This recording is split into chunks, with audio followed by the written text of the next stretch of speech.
Los ojos de Minerva, capítulo 11. Aquel amanecer trajo una claridad distinta, como si el bosque hubiera despertado antes que ellos. El aire olía como siempre a piedra mojada y a algo antiguo. Minerva y Leo apenas hablaron, sabían lo que iban a hacer y no necesitaban decirlo. El árbol hueco los recibió con la solemnidad de siempre, aunque ahora el umbral parecía más oscuro, más profundo. La entrada del pasadizo aguardaba intacta, como si el vendaval del día anterior nunca hubiera existido. Encendieron las lámparas de aceite. El humo ascendió en una danza lenta y las llamas temblaron, reflejándose en los ojos de ambos. Luego descendieron. El pasadizo los tragó poco a poco y la luz del exterior quedó atrás como una vela agonizando. El túnel se alargaba sin fin. Las paredes estaban cubiertas por una sustancia brillante, como una especie de escarcha que respiraba. Minerva creía oír un murmullo, algo parecido a un suspiro largo, pero cuando se detenía, solo había silencio. Y entonces volvió el viento. Al principio fue una brisa tibia, casi agradable, que acariciaba sus mejillas enrojecidas. Después creció en fuerza, en ritmo, hasta convertirse en la corriente firme que los empujaba, como el día anterior, hacia atrás. Era un viento que no solo movía el aire, parecía mover también los pensamientos.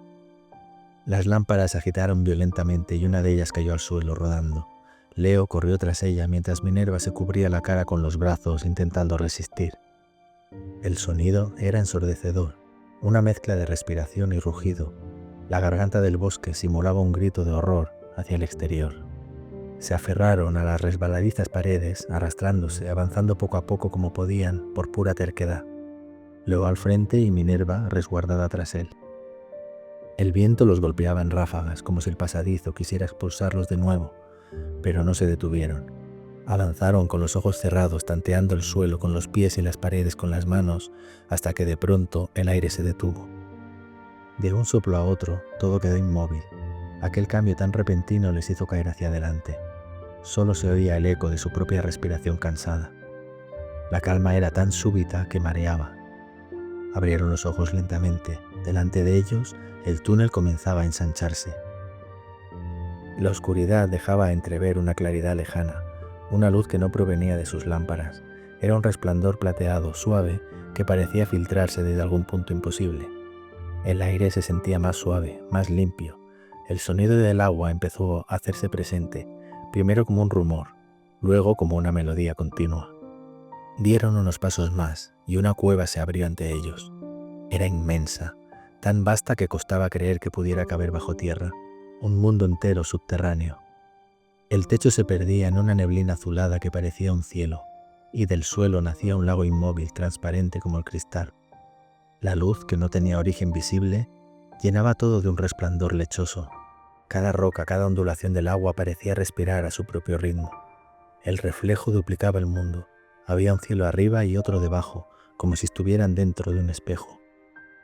Minerva se echó una mano al pecho. Nunca había visto algo así. Leo tampoco, pero en su rostro no había miedo, solo asombro.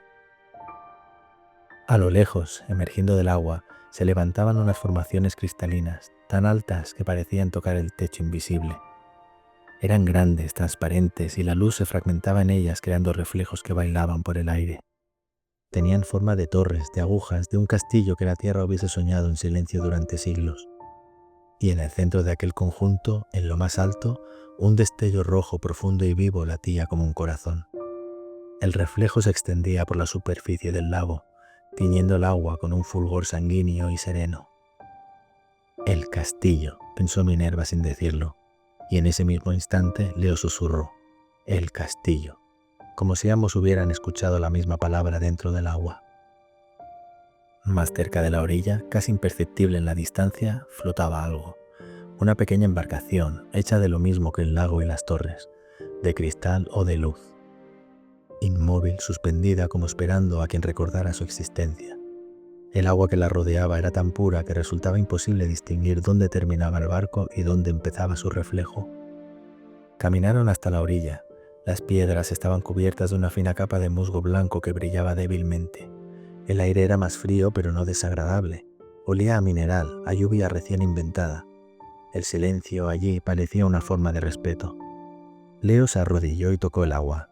No estaba fría, al contrario, tenía la temperatura exacta de una caricia esperada. El contacto dejó un círculo luminoso que tardó mucho en disiparse. Minerva lo observaba desde atrás con una mezcla de temor y fascinación. Había algo en aquel lago que no encajaba con lo real. Una quietud demasiado perfecta, una armonía que inquietaba más que calmaba. Leónidas, rey del bosque, se oyó con una voz honda, casi divina, que parecía surgir del agua. Leo se incorporó despacio. La luz del rubí, si es que era un rubí, se reflejaba en su rostro. Durante un instante Minerva creyó verlo diferente, más alto, más distante, como si una parte de él ya perteneciera a aquel lugar. El eco del agua lo llamaba por su nombre en un idioma que ninguno de los dos conocía. Pensó en el pozo, en la losa fría, en el perro al que ya no sabían cómo llamar. Pensó en todo lo que el bosque les había dado y quitado, pero no sintió miedo. Dio un paso adelante, hacia el agua. Se descalzó sin prisa, dejó las botas en la orilla y sonrió. Minerva quiso detenerlo, pero no encontró las palabras. La luz roja oscilaba lentamente sobre ellos, como un corazón gigante que latiera bajo el agua. El silencio era tan denso que incluso el más leve movimiento parecía un sacrilegio. Leo metió un pie en el lago. El agua no se agitó, solo lo aceptó. El reflejo del castillo se quebró un instante. Minerva lo observó en silencio, con el presentimiento de que algo estaba a punto de comenzar, pero no supo si era un comienzo o un final.